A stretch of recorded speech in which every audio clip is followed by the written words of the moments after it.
This is Kat with the Kat Haas Outdoors Podcast. I'm so excited to share today's episode with you.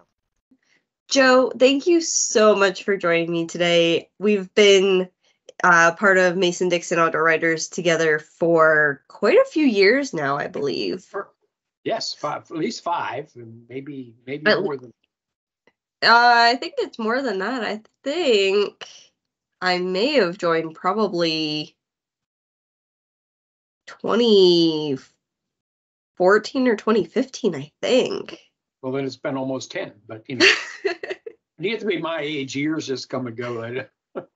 Not much changes. And you've got marriage, you have children, you have all these changes in your life, and mine just stays the same.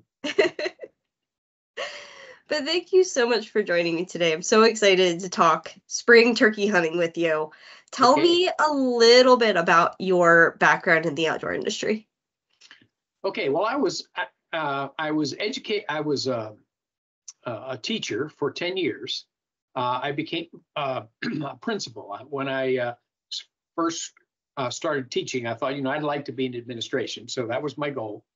And when I was 31 or 32, I became a principal. And one night after we had a PTA meeting, and whenever we had PTA meetings, I always let the teachers go right after school because they had to come back. And so it was a long day anyway. So they all left as soon as the kids left. And I thought, you know what? It's like November the 11th. I could get home and sneak out into the woods for an hour. So I raced home, grabbed my bow. There's a farm down the road that I'd seen deer at before, went down there and just did a walk around. And on the way back to my vehicle, I had to walk through a fence row. And when I walked through a fence row, which was just the size of a gate, I looked down the field, and here is a nice buck, probably the biggest whitetail buck I'd ever seen. And the wind is just howling right in my face, a northwest wind. So I thought, what do? I have my bow and arrow, and I'm looking, and so I kind of ducked back a little bit, and it occurred to me after watching him through the edge of the honeysuckle, that he was going to walk through that gap where I was. And so I said, oh my goodness. So I kneeled down, got behind this little tiny bush, and just waited. And sure enough, here he came. I mean, he just walking in, walking. And when he got to about 10 yards, I drew the bow. And when I drew the bow, he went like that. And just then a big puff of wind came along and blew the arrow off the rest. Oh, so I'm in full draw, and the arrow's dangling out here. And so I eased, somehow got it back on the rest and let go right away. And I shot him kind of quartering to me, and he took off running. I watched him run the probably 200 yards, the full length of the field, and then went into the woods. So it was just getting dark. And so I thought, rather than go look for him, I'll just come back in the morning. So number one, I had to go home and go to the PTA meeting. So I got back and changed from my hunting clothes, got dressed, and went to the PTA meeting. And after that, I stopped at my dad's house. He got a friend. Anyway, the next morning we found the deer, and it was literally the biggest buck I'd ever seen in my life back then. Now this was 40 years ago, and there weren't a lot of deer in the Hagerstown area. But I had a picture of it, and I would see that picture. Actually, I kept it in my office, and I've always read outdoor magazines, especially archery magazines. So I thought, I'd like to write a story about this. So I did. I talked to a local editor of the newspaper. He gave me some tips. And so I sent it off, and it got published. And I thought, that wasn't so hard. And so anyway, I did another one and got that one published. And then, it just snowballed from there. So I'm kind of a self-made writing person, although I've always liked to write, and I've always been good with photography. And that's the first thing I learned. Outdoor writing is more about photography than it is about words, because Absolutely. Computers can do words and whatever, but you need to have the photographs. We're all visual learners, or at least, or we don't believe what people say unless you show me a picture. That may be part of it. So yeah. So anyway, so that's how I got started, and I started going to some national meetings, and eventually, I was a principal for 22 years, and by the time I had finished, I was actually making more money writing than I was as a principal. So that was 2001. So I retired. Got pretty serious for a couple of years doing different projects. I wrote for a magazine called Heartland USA. And then this thing called the internet came along, and the magazine sales went crash, and everything on the internet was for free. So anyway, that really made things difficult, and I had to switch over to start doing blogs and posts and a whole lot of things that I'd never heard of before. But anyway, and as strange as it sounds, this year I'm now the new editor for bowhunting.net. So I've been a contributing editor for lots of magazines, probably every one in the country. But I've never actually been the boss, so to speak. And so anyway, now I'm the editor of bowhunting.net, and it's kind of fun. I do a post every day, and if people send me material, then I edit what they do and do what I need to arrange the photographs and so forth, and put it up for our followers. So anyway, that part's pretty exciting. Yeah, that's definitely, a lot of writers, a lot of the older writers may not necessarily have been able to shift with the times when the internet came out and became a thing and everyone started using it. And, I know a lot of our members at MDAWA still write for newspapers and magazines, and it's all print. But a lot of them did have to kind of shift their ways a little bit to adapt. Yes. Yeah. Well, somewhat, for certain. One other crazy thing that happened. I remember when I was in high school, my senior year, someone suggested I take a typing class. I thought, I didn't. What do I need to type for? No one typed, and other than secretaries, and I didn't want to be a secretary. So, but anyway, I took the class. And I was mediocre at best. But when computers came along, I really embraced laptop computers. And the little bit of typing skills that I had, because I started using the computer prolifically, that I quickly learned to type. And today, still, if we're doing an interview, I can look you in the eye and I can type every word you say. And so when I do an interview with somebody, I guess you could use AI and then run the voice through and come up with a script, but I have that anyway.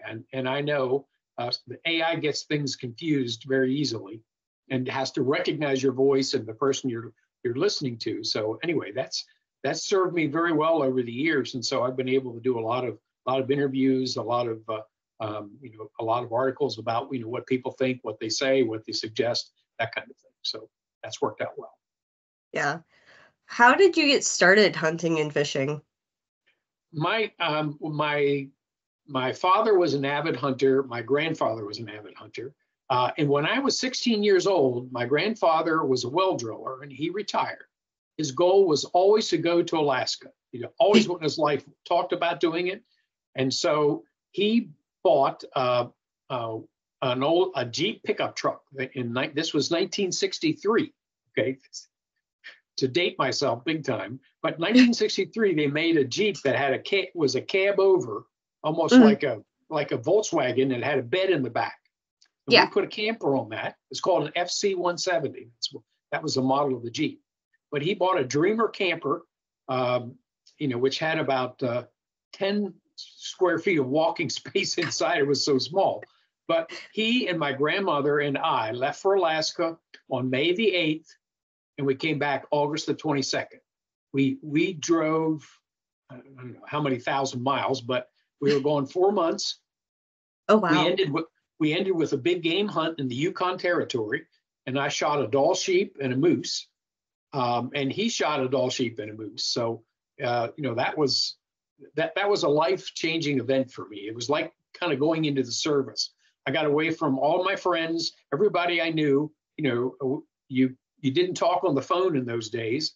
You wrote a letter occasionally. So I was, pretty much in a new environment with new people all the time. And it really stimulated my ambition, the things I'd like to do, what things were important to me. And I really came back a different person than when I left. People even noticed that. They would say, you seem different. I didn't say, well, I am, but because when you're 16 years old, things like that don't mean very much. But it was an impact, and I have 3 step grandchildren and 3 real grandchildren, all boys, and I've taken all 6 of them to Alaska.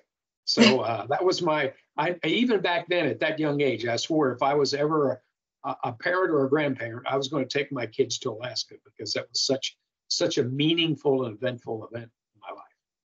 Absolutely. I mean, we've already started taking Sophie out hunting with us occasionally, and she wants to go fishing this summer, and so we're going to get her just like a little kid's fishing rod that she can go, and she loves being outside. I mean, she's already got a bow. She's already shot my 22. Like, she's 3 years old, and she's like, I want to be outside. Even this last snowstorm we got just about 2 feet of snow. And I was home with her, and she was, I want to play outside. And I'm like, it's just me and you, kid. Like, I got the baby with us. Like, I can't be outside with you, but inside with him. And she wanted to be out in 2 feet of snow. It's almost as tall as she is. Yeah, I was going to say that's about the same size. Yeah, she's a little over 3 feet now, and it's like, okay, but 2 feet of snow is, you're walking in your waist in snow. Why do you want to be outside? But that girl she wants to be outside. She loves it, and we're so excited to start taking her hunting and fishing with us. I think she's really, really gonna enjoy it. No doubt she will, and it's important. It'll instill an appreciation of the outdoors for her entire life. So absolutely. Even the infant Riley, he wants to be outside too. Like, even at this age, he can't voice that, but whenever we take him outside when it's nice out, he just instantly is just happier. He just chills out a little bit more, and it's like, okay, both of these kids are very much like us. They just want to be outside. So, what are some of your favorite types of hunting? Well, I like all types of hunting. I do. I grew up as a firearms hunter. We hunted deer with a rifle and shotgun. We used to have wonderful quail and pheasant hunting here in the Maryland area. I mean, it was not my dad. I know I'd always take off the first day of school of small game season, and we jumped 10 coveys of quail in a morning without a dog. I mean, just there were that many quail around, and my goodness, today, I mean, that would be a world-class hunt with the best of dogs in any place. But there were just so many quail and pheasants around. It was just wonderful small game hunting. But and then I got into bow hunting and tried that. And the more I tried it, the more I liked it. And just because, number one, I remember the very first year I went bow hunting because our season came in September the 15th back then. And it was over Labor Day. I actually, knowing that the season was going to be in 10 days, I went out on Labor Day and went up to the mountains and scouted around, and was amazed at how many deer I had seen. I saw a couple of bucks, whereas previously with the rifle season, you had 1 week. So, I mean, you had 7 days to hunt out of a whole year. And suddenly now I had 4 or 5 months to hunt. And I thought, wow, this is fantastic. So, I still remember the first year I put up tree stands. I mean, it was a real sharp learning curve because I had to figure it all out. But I killed my first deer on Thanksgiving Day. I got up. It was at Thanksgiving at the Byers home was a big celebration. We had usually 25 people come in. We had relatives coming from Ohio, from North Carolina, from the Eastern Shore. There would be a big crowd. Everybody was involved in hunting. And so on that Thanksgiving morning, I got up probably at 4 o'clock, drove an hour to the mountain, climbed a mountain, put up a tree stand, And a half an hour later, a spike buck walked by and I shot it. And so I had to drag it down the mountain, get it over a fence in the back of my vehicle, and then get home. But when I got home, I was a hero because I'd gotten a deer on Thanksgiving Day. And I actually wrote an article for Bow and Arrow Hunting called "A Day to Give Thanks," and I had a friend of mine do some artwork with it and so forth. So anyway, I mean, that was a very meaningful thing. It was just a little 2-horn spike, but that was a big deal because I did it all by myself and used the old Baker tree stands where you hug the tree and climb up. I mean, those things were death traps, but we all used them. So that really got me into it. Once I killed a deer or two with a bow and arrow, and then I've gotten into big game hunting. I've been to Colorado. I've been hunted in Arizona, hunted in Mexico, hunted throughout the West. I met a man once is named George Tallman. George Tallman started United States Outfitters, and he was one of the first people in the country to recognize that there were a tremendous number of people back east like me who wanted to go big game hunting, but they had no idea of how to draw a license because the western states, like Colorado, your state of Colorado is the best example. You have, it seems like 5,000 units, none of which, and I hear about people talking trophy units. I used to scrub that proclamation looking for a trophy unit. It never says that. You have to be an insider to know, which units are which ones are best. Have the state is good about giving us statistics, but if you're a resident and you know the hunting area and the hunting state, you know that. And what George did was he would ask people to let him apply them to these various units where they would draw tags, and then he would guide them. So he created business for himself by creating opportunity for people in the East. It was very successful. And I was one of his guinea pigs. I was like, Byers, if you'll try this, we'll get you out here. We'll take you hunting, but, just do your best and see how it works out. Because in some cases, his guides were going into a place they'd never been before. Mm-hmm. And that's kind of counterintuitive for being a guide. Usually guides know the terrain. Well, the guides knew the animals, they knew the hunting strategies, but they didn't really know the terrain. So anyway, but it worked out in most cases. I got an elk or I got a mule deer, I got what we needed. And then I took that situation, wrote about it, published it in national magazines, which generated more business for him, which means he wanted me to come back. And so, it was kind of a snowball thing. It was a good deal while it lasted. But also all this was happening while I was a school principal. So I got a nickname of TD, which stands for 2 day.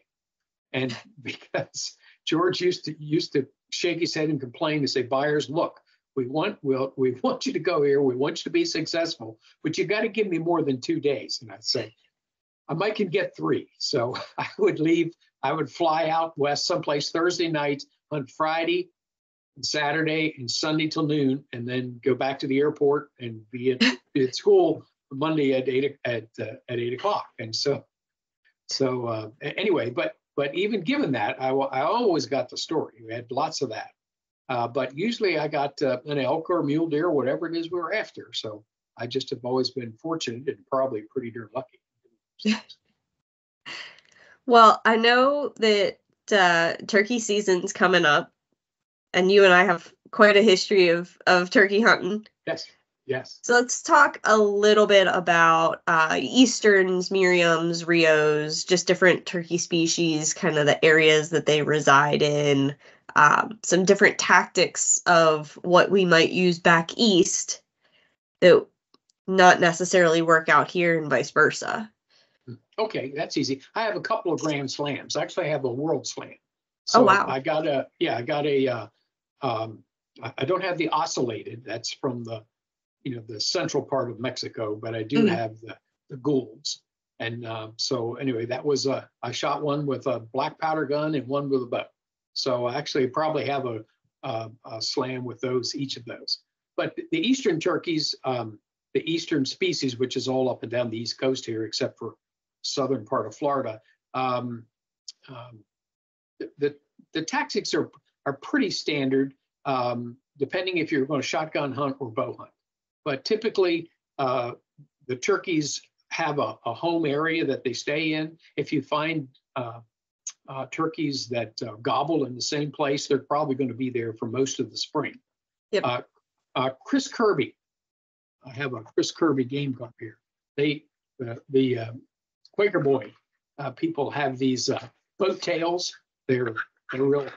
They make a real loud sound. Anyway, Chris, I did an interview with him one time, and he would say that you don't need to actually walk in the woods, but you need to just go drive back roads near where you're going to be, crow call, use a gobble box or call loudly, and just try and get a feel for where turkeys are gobbling. Because wherever they're gobbling in the when the season comes in. Now, it would be different right now. If you went to a place that you normally hunt, the turkeys may not be there yet. Because eastern turkeys, although they don't migrate very much, they do break up the flocks and then they scatter out, and then the gobblers will form an area. So first of all, you want to kind of find where they are. If you're a shotgun hunter, typically you go in early, listen, try and prompt the gobble, then set up against a tree and call a bird into you. That's typically how that works. If you're a bow hunter, what I do, and actually I did it this last weekend, is I set up a blind on a small farm where I know there are usually turkeys, and I'll put up a trail camera and try and see where the turkeys are moving and so forth. If I have to move the blind, I might, but I'll use decoys. If you're a bow hunter, that decoys are very successful, can make you very successful. And shotgun hunters too, but typically with the new non-lead shot, 50-yard shot with a 12 gauge is no big deal anymore. They kill turkeys at 50 yards with a 410 now. I mean, these new shot shells are just unbelievable. But so anyway, that's the kind of the eastern species. If you go west of the Mississippi and you get into where we hunted in South Dakota, the Great Plains, Texas, whatever, those turkeys still respond to the same calls. You can use your same callers, but those birds move. They tend to roost in the same place, which is an advantage. So you try never to hunt under a roost tree or very near a roost tree, because you want to know where the turkeys are going to be every morning. Unlike in the East, you don't know that because they roost around in different trees. But number one, they roost in the same trees. Number two, they're very vocal. There's hardly ever a shut mouth Miriam or a Rio Grande. I mean, they almost always gobble. So they're easy to locate in big distances. The trick is to try and get where they're going to go. And so if they usually fly down and would go to the west, then you want to circle around and be a quarter of a mile from the roost so that they're coming towards you. Then you can call, or as we did in the South Dakota, you can fan them. And that's people don't know what fanning is. Fanning is simply just using a turkey fan, a real turkey fan from last year's bird or one you've killed already this year, and just displaying it. I mean, literally, if you're at the edge of the woods and you hold a fan up and turn it like that, a gobbler sees it. They come right to you. They do. You don't have to make any calls at all. It's unbelievable how it works. And actually, we'll go back before you were there. We have been doing that in South Dakota for probably 15 years. I remember the very first time I took it was a buying agent for Cabela's, and she was a grandmother. And so Ken Byers, the person that we usually hunt with there, said, Joe, would you she's never killed a turkey. Would you take her out and see if you could get her a turkey? And we were just in camp talking about this fanning. And I'd never tried it. But anyway, we went to we were on an Indian reservation, went across a couple of fences, just looking with binoculars to try and find turkeys. And we finally spotted 3. And they were coming across a field, and we did a sneak to try and get close to them. We got to about 100 yards, and they were coming towards us, and suddenly they just turned and made a right angle, and were going to be well out of range for us. So I thought, okay, let me try this fanning thing. So I put a mouth column and it held the fan up like that. I said, get down behind me. And I called, go, go, go, and showed that fan. And I still remember, I mean, this was a long time ago, but I mean, those heads went up and they looked and looked, and they took a step or two, and then they turned and they just made a beeline running right at us. And that when they got to about 25 yards, I said, shoot, boom. And so we killed a big longbeard. And, we went back to, I was pretty proud because that was my first guided event. I mean, I was technically not a guide, but, I was taking the gal on, and she had never killed a turkey before. And this was a nice bird, and it was pretty darn successful. But after that event and several others, we started doing it, and then it's all we do. I mean, the strategy now is always to use a fan and some calling. You basically use the calling just to get their attention. Mm-hmm. And gobblers are so aggressive, and with decoys. If you only can carry one decoy, bow hunter or shotgun hunter, use a jake, because normally when a gobbler sees a jake, he comes right to it, will attack it.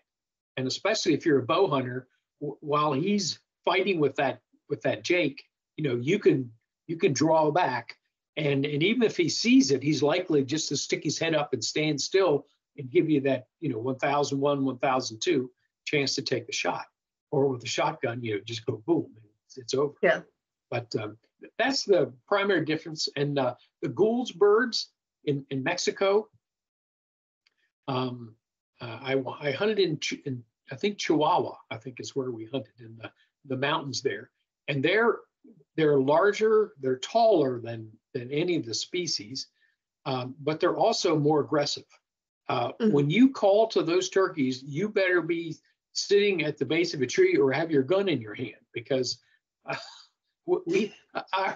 remember the very first day we went out, the first evening we went out, and I had a guide with me, and he said, is this a good place to call? Because again, I'd never done this before. And he said, yeah, let's try right here. So I actually did the calling, and I made some calls, and I heard a gobble way up on the mountain.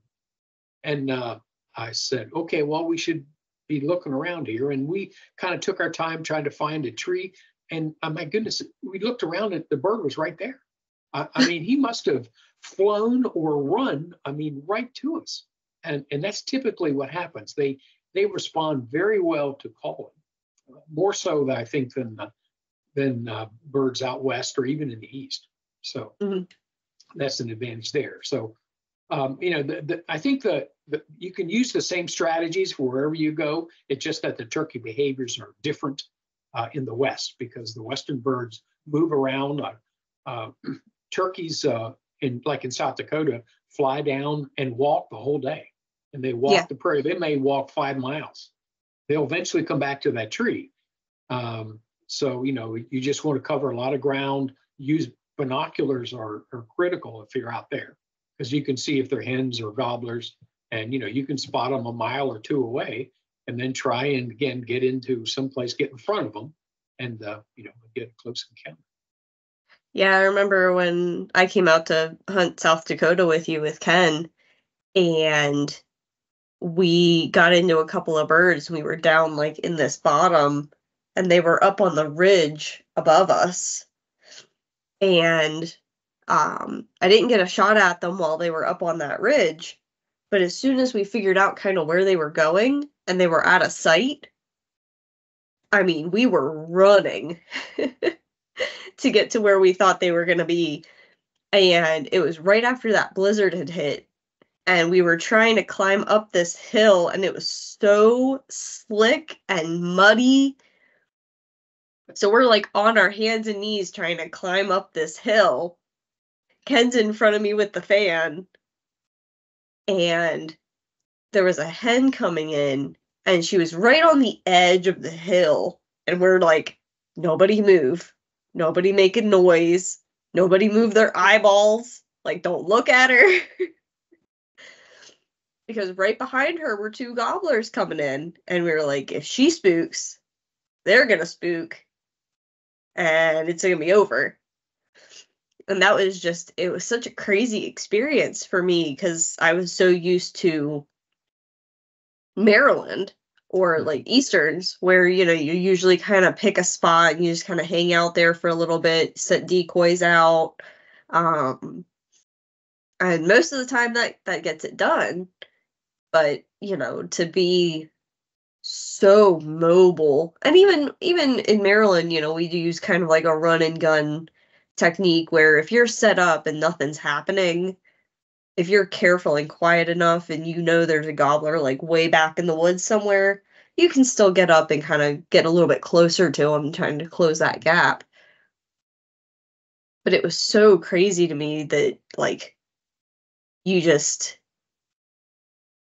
to just literally be like, well, they're down behind this ridge now, so we're just gonna run in that direction. Yeah, so it's like mule deer hunting. I mean, basically it's spot and stalk.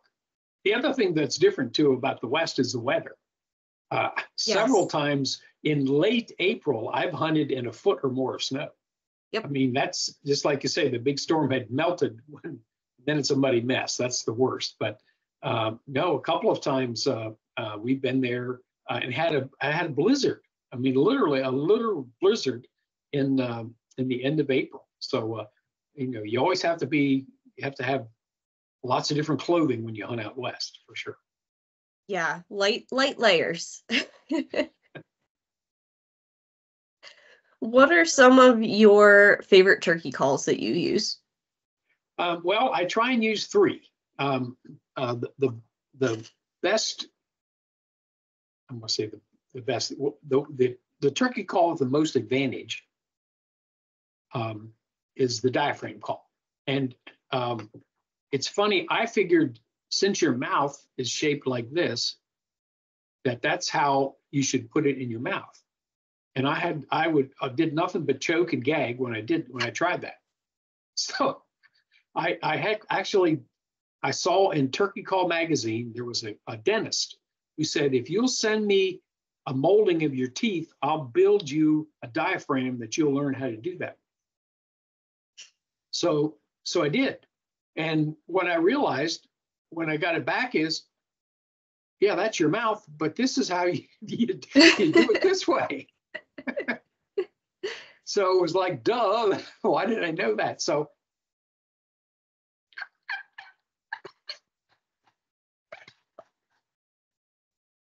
this is so good because you can make a lot of calls with it. And secondly, have your hands free, whether you're shotgun hunting or bow hunting. I guess especially bow hunting because you have to have two hands. The diaphragm call is really a really good one. The call that makes this is a Primos. It's called Power Crystal. This is probably at least 35 years old, but because I've had it for a long, long time. And I've called our turkeys in Texas and from around the country with it. But you can make very subtle sounds with this. You can purr.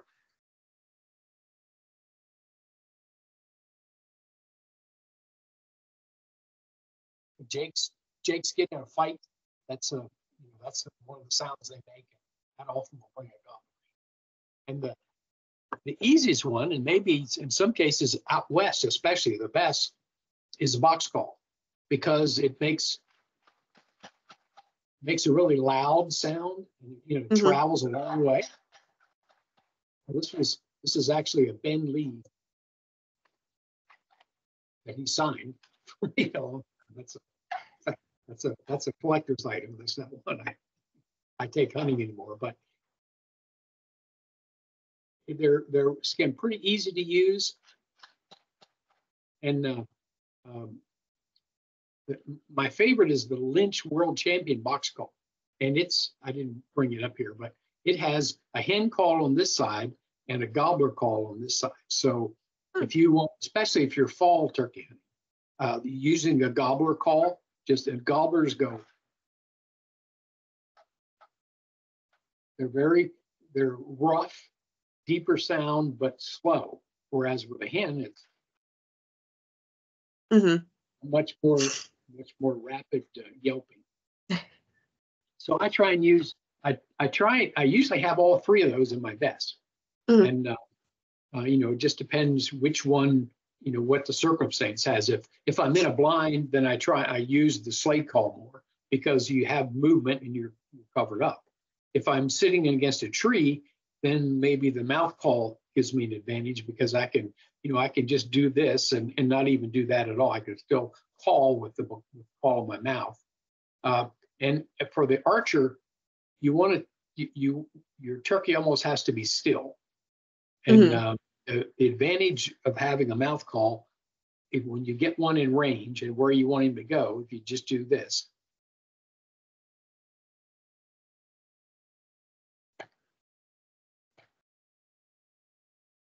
That's the alarm putt. He'll stick his head right up, look around to see where the danger is. And when he does that, that's when you shoot him. Yeah. So anyway, but those three calls, are the basics. And the box call, I guess, is the easiest to use. The slate call or the pot call is maybe second easiest because you basically, the deal is you take the peg and you just make a circle.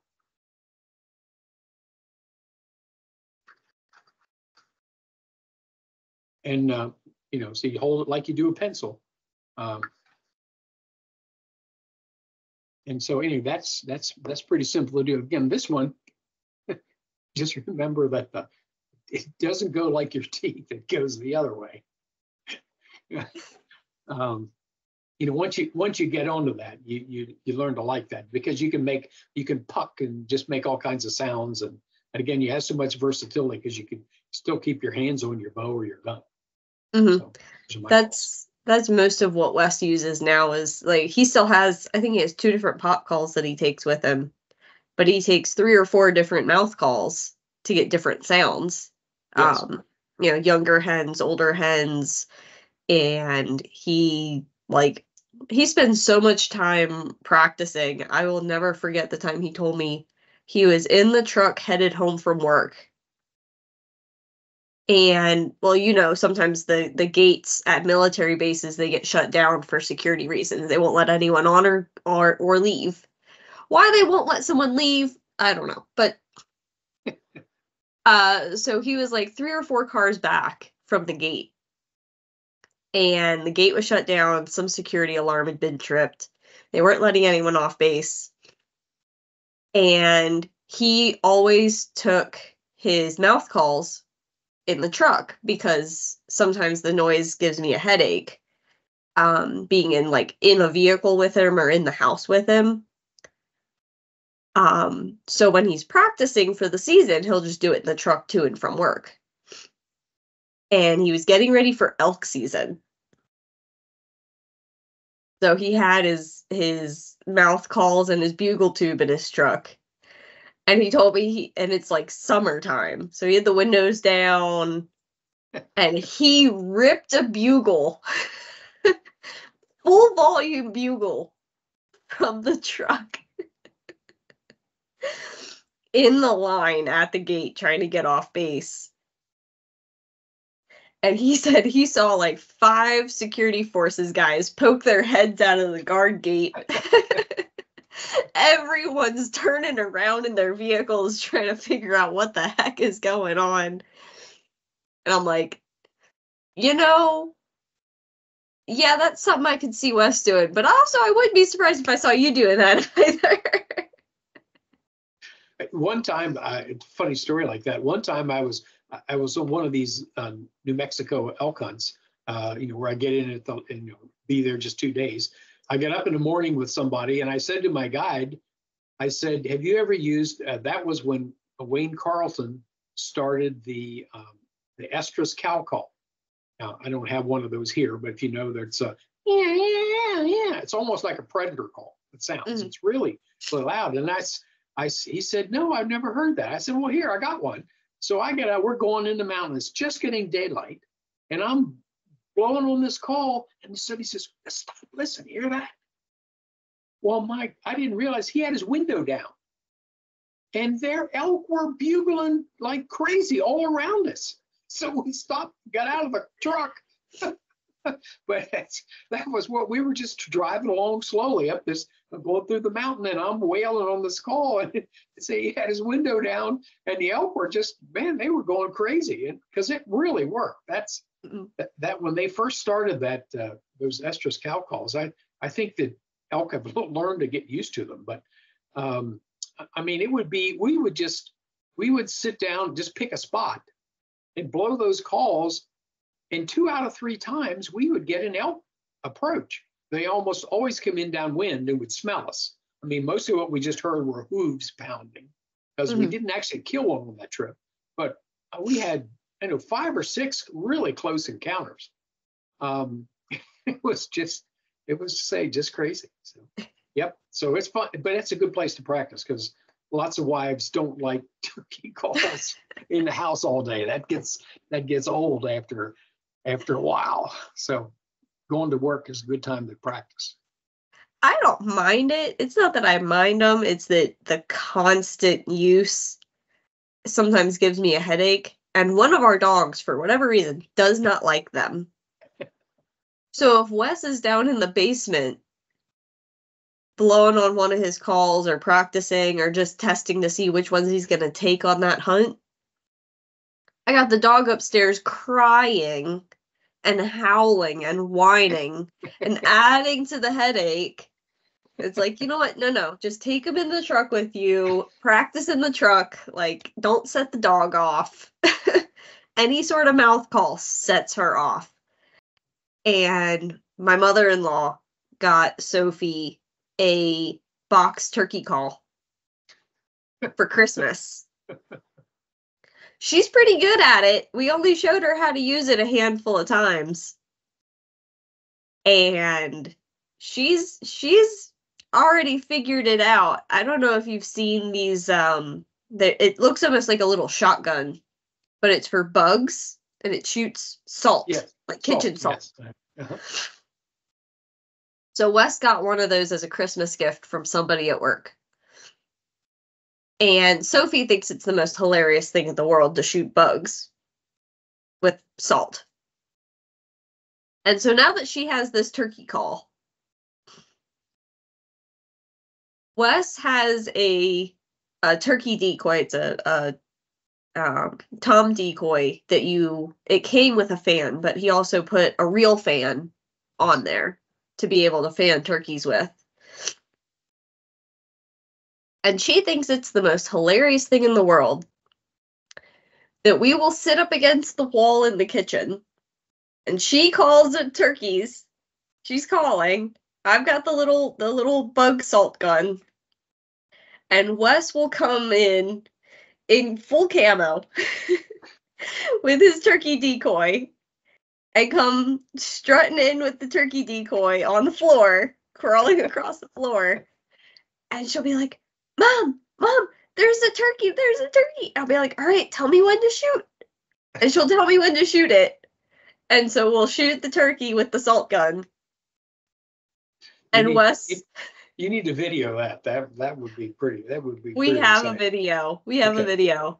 And so Wes will then hear the salt hit the fan and flop the turkey over and start flopping it on the floor. And she goes running over there and grabs it and picks it up and goes, I got a turkey. Yeah, that's pretty exciting. And so we're like, you know what? This is a good way to kind of introduce her to the concept of you got to be quiet. You can't make a lot of noise without being in the field.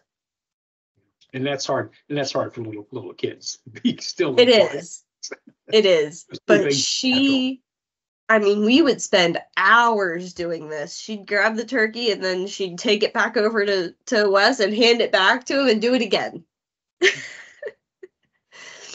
And she just thinks it's the most hilarious thing in the world. And then Wes got to the point where he started using a gobble tube as he was coming in. So as she's calling on her little box call, he'll gobble back at her.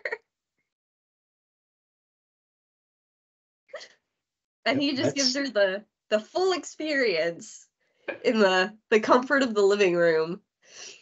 Yep. All you need is a turkey sandwich to end it up, and you have the full field to fork experience.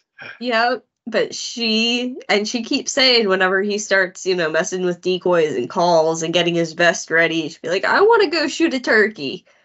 You will, dear. You will. Trust me. Soon enough, you'll be going out too.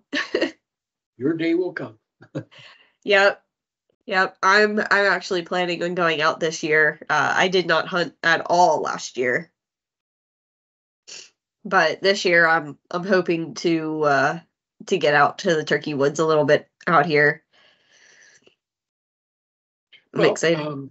You need to, if you find a roost tree that's nearby and you put up a blind, then you can have both kids with you at the same time. As long as they're inside, they can move around and do things and not and still maybe get a chance. So. Yeah, Sophie's old daycare mom, they have like 2 acres up the road from us. They're like 5-10 minutes away. And she's like, oh yeah, in the spring we always have turkeys in the yard. You could probably just sit in the kids' playhouse and shoot one with your bow. Like, you know what? That's not a bad idea. Yeah, if you had a decoy, you'd really do well. Yeah. Yeah, we've got a couple of decoys. I think we've got a couple of hens and a Jake, and then the Tom. So we've got a couple of decoys, and it may not be the worst idea to go sit in the clubhouse for a couple hours with a bow and see what happens. So I know that you've written a couple of books. You've written mainly books about crossbow hunting. So how did you go from shooting with either a recurve or a compound to crossbows? Well, I did it gradually. I got invited as crossbows became more popular. I got invited to come on a couple of crossbow hunts. And actually, the first deer I shot with a crossbow, I went into camp. I practiced with a crossbow a couple of times, and if you're a good shot with a rifle, you're a good shot with a crossbow. I mean, it's the aiming, squeezing. That part's all the same. And if you're at a close distance, they put me in a blind, so I shot a couple of times with somebody who cocked the bow for me. And and I shot, and I thought, okay, I can do this. So I went out the next morning, and actually didn't see anything for a couple hours. And I thought, okay, I'll call my wife. So I called my wife, and I'm talking to her, and I look over, and here stands an 8-point buck about 20 steps away. It's like, oh my God. Lay the phone down, pick up the crossbow, shoot the deer. The deer runs off. I'm pretty sure I got it, but I want to reload the bow before I start to trail it. And I don't know how to cock it. I have the cocking rope, and what I do is I put the rope on it and try and pull it back. Well, a crossbow is about at least a 200-pound draw weight. Mm-hmm. So you're not going to put the string unless you're a monster of a man and pull it back. And I looked and I thought, man, how did he do that? And so I had to walk back to camp and say, I think I got one, but I need you to show me how to cock this crossbow again. So you put a loop in the back, and what you do is it reduces the mechanical advantage, reduces the draw weight by half. So instead of cocking a 200-pound bow, you're cocking a 100-pound bow, and if it has cams on the end, it's half of that. So it was very easy. That was just a funny way to get started. But I actually went to the SHOT Show one year, and I wanted to write a book about hunting. Actually, I always wanted to write The Virgin Deer Hunter. Okay, and The Virgin Deer Hunter would be an anthology of first deer stories, because everybody has a first deer story that they remember it. I don't care if you're 100 years old, you remember exactly all the details of your first deer. And I thought, wouldn't it be good to just do an anthology of those, have like 20 different people? And I already had a couple. So I went to every book manufacturer there trying to sell this book. and just I couldn't get any interest in it. No one would. They'd say, "Well, send me a proposal, or go through the paperwork," and I knew that never worked. So I'm at a cocktail party at the end of one of the days, and the editor from Sports Afield is there, and I'd known him from a hunt we were on, I think, one time. And he walks up and he said, "Joe, what you doing these days?" And I said, "Well, I'm writing a lot about crossbows." He said, "Really? Why is that?" I said, "Well, hardly anybody else is doing it, and it's very successful." And he said, "Well, won't you write a book?" And I said, "Well, I guess I never thought of that." He said, "No." He said, "Seriously, send me an outline and I'll help you through it." So, okay, he gave me his card, and I thought, again, I've been beating the bushes for 2 days trying to get one, and here I'm having a drink with some guy, and he says, "Here, send me a proposal." So I went home and I, wrote down like an outline of 25 different chapters, sent it off to him. He said, "Sounds great, write it." And so I did. That's where the Ultimate Guide to Crossbow Hunting came from. So that was the first book. I've done a couple of digital books. I did one I thought was really kind of pioneering. I did the YouTube a YouTube quick guide to crossbow hunting, and what I did was, instead of I used pictures, but for every paragraph in the book, I had a digital link, so that if I'm talking about what nocks to use for a certain crossbow or what broadheads to use, when you got to the end of the paragraph, you click the link, because this is a digital book, and it takes you right to the YouTube where somebody's talking about that particular broadhead, fixed broadhead, expandable, whatever it is. And I thought, I guess throughout the book, I must have had 200 links. Oh, wow. And I thought, people are going to like this because, you can read about it, and then you click and you can see it. Mm-hmm. And it didn't sell at all. It didn't. I don't know how many were sold, but not very many. Mm-hmm. So anyway, so that idea didn't pan out. But in my mind, that's why I called it the YouTube Quick Guide. But it just had a big buck on the cover and the whole 9 yards. I mean, I thought sure it would be very popular. And actually, the person that Howard Communications are the people that kind of did the marketing for it, and they've been in business for a long time. So I thought, if they can't do it, I don't know that anybody can. So anyway, that's kind of my book writing experience. Have you ever written The Virgin Deer Hunter? Did you ever actually get around to writing it? I never did. I never. And I think one of the deer magazines, of course, there weren't nearly as many as there used to be, has a column called First Deer, and it's kind of that. But I had Bob Folkrod, his First Deer.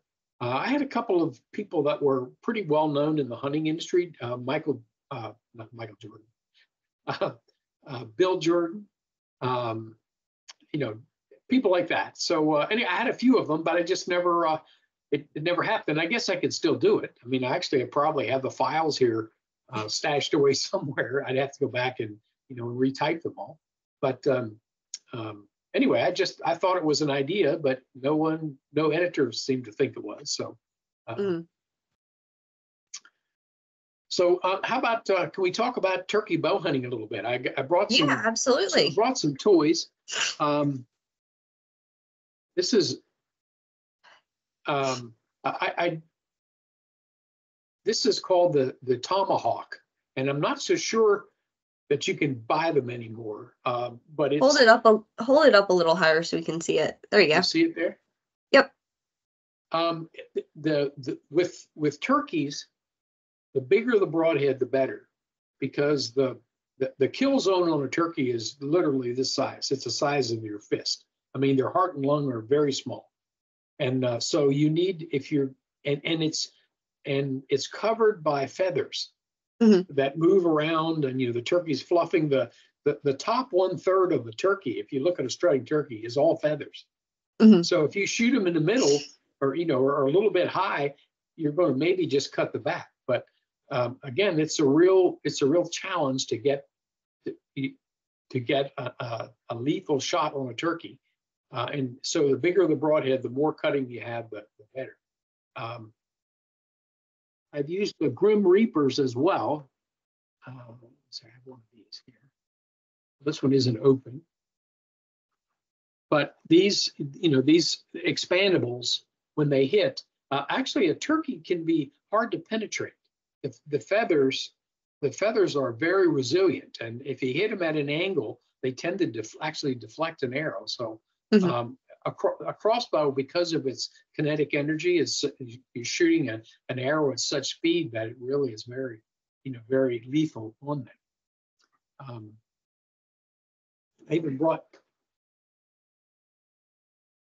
This is a crossbow that I'm using this year. This is Barnett's new bow. It's called the Hyper Raptor, and it has a Trigger Tech trigger. You can't even see that, but that's not, you can't tell much by a trigger by just looking at it. But this is used to be a custom $200 trigger that you would pay to have added to a bow, and it comes standard on this one. Has a really nice safety and adjustable stock. But this is a $600 crossbow. And so, it's got a lot of amenities at a very reasonable price. It shoots over 400 feet per second. Has a, let's see if I can make this go down. This drops down. Almost like a rust. Yeah. It's like a an extra grip. Okay. Like a pistol grip. Yeah. That's really nice. The one danger with crossbows is getting your fingers up here. That's why they have these big guards. But if you're holding on to that, then there's no way that any string can get in the way. And so, and the other thing about crossbows with turkeys is that you can use a rest. And what I do is I use the clasping rest on a tripod. So when I'm in a blind, I just set the bow up so that it just rests there by itself. And then I have both hands to use calls, or I can, take pictures, or I can drink coffee or whatever. And when the turkey comes by using decoys, you can pretty much sight the crossbow so that all you're going to have to do is move it maybe this much or that much, that the turkey is going to be right in that sight window. So the less movement you make, even in a blind, the better. Yeah, especially when a turkey's right there. And a disclaimer for legal reasons: check the state you're hunting before hunting with a crossbow, because not all states. Okay, that's a good point. Yep. Have, like Colorado, you have to have a reason to hunt with a crossbow. And I think you can still only hunt during certain seasons. Like, they even limit it when you can use it, and you have to have a doctor's note or a disability. It has to be on file. So check the state you're hunting before you just go buy a crossbow and think you're going to go shoot anything with it. Yeah, that's a good point. Well, often crossbows are legal in rifle or firearm seasons. So it's not so much, that's more of an issue with deer than it is with turkeys, because deer have actual archery seasons, just like Maryland, Pennsylvania, West Virginia here in my area, they all allow crossbows during archery seasons. But in Colorado, or all the western states except for Wyoming. Wyoming's the only western state that allows crossbows in any archery season. So that's why I did kill a 6x6 elk in Idaho a few years ago because I have a handicap permit. But other than Wyoming, that's the only, Wyoming's the only state that I can apply during the general archery season. Others I would have to either hunt in the rifle season, and even in the rifle season, sometimes they're not legal. So that's a good point. I'm glad you brought that up. Yeah, I don't want anyone to go, well, I was watching this podcast about crossbow hunting and hunting turkeys, and I went out and bought a crossbow, and then I got a fine for it. Well, You got to check your state's regulations because they're all a little different. Indeed. Don't come back on me saying you went and did something you weren't supposed to be doing. I know you've been to Africa quite a few times. Tell me a little bit about some of your favorite African hunts that you've been on. Those are always good stories. Well, oh yeah, wow, jeepers! You need 6 more hours for this. I've been there, I think 25 times. Oh, I've wow. done, and it's funny how I got there. The very first time, when I first started to write, I mean, literally, I guess I've been writing just a couple of years. Had a few articles published in Bow Hunter, Bow and Arrow Hunting. I used to write a good bit for them. And I was at the Archery Trade Association show, may have been the very first one. That was in, let's see, it was in Tennessee, wasn't Nashville, but anyway, wherever it was, there was a bomb scare at the show, and so most people stayed at the hotel, the big hotel next to the exhibition center. So we had to evacuate the exhibition center. Everyone came over, and we just sat around and talked for a couple of hours. And I met Neil Summers. Had known him from a previous show and so forth. Neil had a booking agency. He still does, or it's still around, for archery only. And he said to me, Joe, he said, you need to go to Africa. And I said, well, I really never seriously considered it. I mean, I guess everybody thinks about it once in a while, but he said, no, he said, I can set that up for you. So I said, okay, if you think so, it has to be in the summer. He said, oh, that's ideal, because I was a principal and going over in the summer, this was ideal for me because I could take 10 days off. So anyway, we set up this hunt, and I went to Zimbabwe the very first time. I remember my first night in camp, I all but froze to death because I thought when you went to Africa in the summer, it was hot. Well, it's not. It was cold as blazes. I wore every piece of clothing I had under a blanket because you slept in an open hut. So anyway, it was a great experience. But my thought was I wanted to shoot a gemsbuck, or I wanted to shoot a kudu more than anything, an impala, and a warthog. Those are my 3 animals.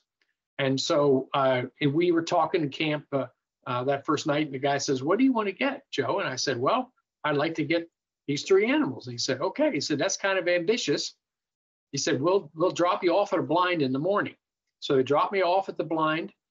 I actually climbed up in a tree stand, and I thought I was being still, but I kept hearing animals going, oh, oh, oh. I thought, I don't think they're supposed to make that noise. It sounded like an alarm to me, and it was. It was actually kudu could see me in this tree and making that alarm bark. So I got down, crawled into a blind. It came back the end of the day.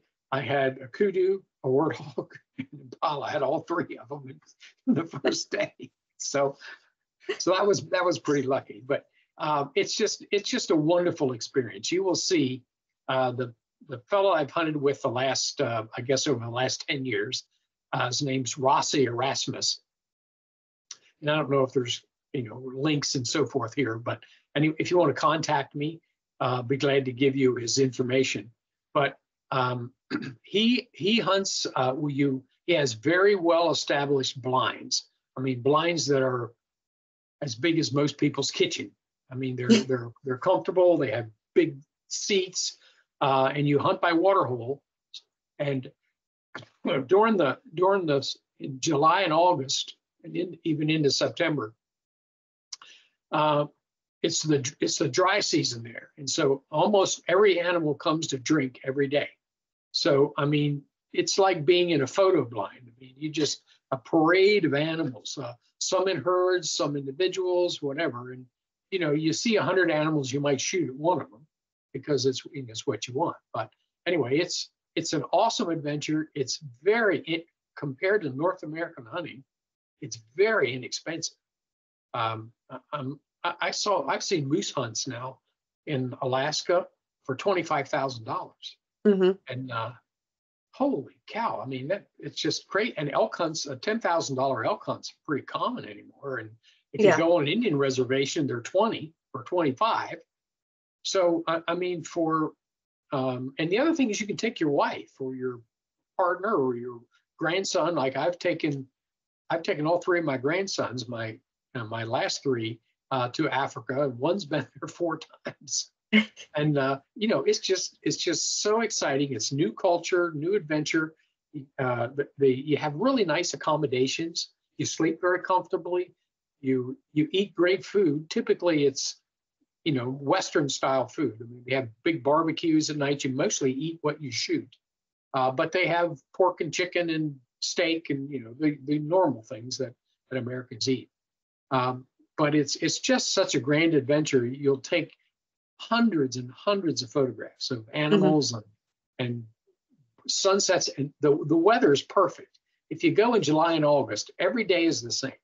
You have a brilliant sunrise, a cloudless sky. You may be there a week and never see a cloud. It never rains because it's the dry season. There's no bugs or snakes because it's cold at night. I mean, it'll be 40 at night. And when it's 40 in a dry climate, it's like a desert cold. It is really cold. So, you need, but in the afternoon, it warms up. It'll be 60 or 70 degrees in the afternoon. You can wear shorts and, a light top. So anyway, the weather's perfect. The environment's perfect. The food's great. Nice accommodations, tons of game. If you want to go and kill a kudu, you're probably going to see 50.